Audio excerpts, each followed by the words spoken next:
Hello అండి, నమస్తే. Welcome to Bapatla రుచులు.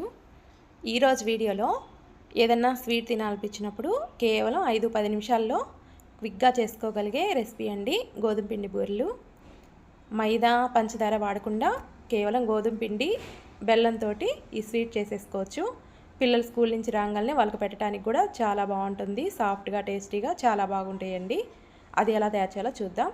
దీనికోసం నేను 1 కప్పు బెల్లం తీసుకుంటున్నాను. 1 కప్పు వాటర్ వేసుకొని బెల్లాన్ని పూర్తిగా కరిగించుకోండి. బెల్లాన్ని గడ్డలు అనేది లేకుండా ఈ విధంగా పూర్తిగా కరిగిన తర్వాత ఏమైనా నలకలు ఉంటే వడగట్టేసుకోండి. నేను తీసుకున్న వాటిలో నలకలేం లేవండి. తర్వాత 1/2 స్పూను యాలకుల పొడి వేసుకొని పూర్తిగా కలిసాక వీటిని బెల్లం వాటర్ని పూర్తిగా చల్లారి పెట్టేసుకోండి. తర్వాత 1 కప్పు బెల్లం తురుముకి 1.5 కప్పు గోధుమ పిండి వేసుకుంటున్నాను. చిటికెడంతా సాల్టు, 1/2 స్పూన్ వంట సోడా వేసుకొని తర్వాత ఈ బెల్లపు వాటర్ని ఈ పిండిలో వేసుకుంటూ ఉండలు లేకుండా సాఫ్ట్గా కలిపేసుకోండి.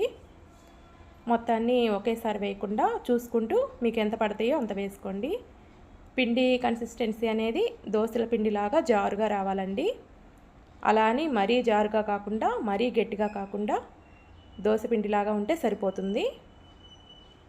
ఈ విధంగా కలిపేసుకోండి. ఎక్స్ట్రా కొంచెం వాటర్ కావాలంటే వాటర్ కూడా వేసుకొని ఈ కన్సిస్టెన్సీ వచ్చేదాకా కలిపి పెట్టుకోండి. తర్వాత ఆయిల్ వేడి చేసుకోండి. ఒక ప్యాన్లో ఆయిల్ వేడయ్యాక గుంట గరిటెతోటి ఒక గంట ఈ విధంగా వేసుకోండి ఒకే చోట. అది పూర్తిగా స్ప్రెడ్ అయ్యి బాగా బూరెల్లాగా పొంగుతూ పైకి తేలుతాయండి. ఈ విధంగా ఒక సైడ్ కాలాక రెండో సైడ్ ఉల్టా తిప్పేసుకొని రెండు వైపులా పూర్తిగా గోల్డెన్ షేడ్ వచ్చే వరకు ఈ విధంగా మీడియం ఫ్లేమ్లో ఫ్రై చేసుకోండి.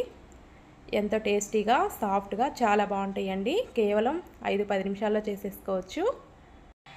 ఇవి 3-4 డేస్ వరకు స్టోర్ చేసుకోవచ్చు, ఏం పాడవు. ఒకసారి ట్రై చేసి చూడండి. ఎలా వచ్చిందో కామెంట్ చేయండి. వీడియో నచ్చితే ఒక లైక్ చేయండి. మీ ఫ్రెండ్స్కి రిలేటివ్స్కి షేర్ చేయండి.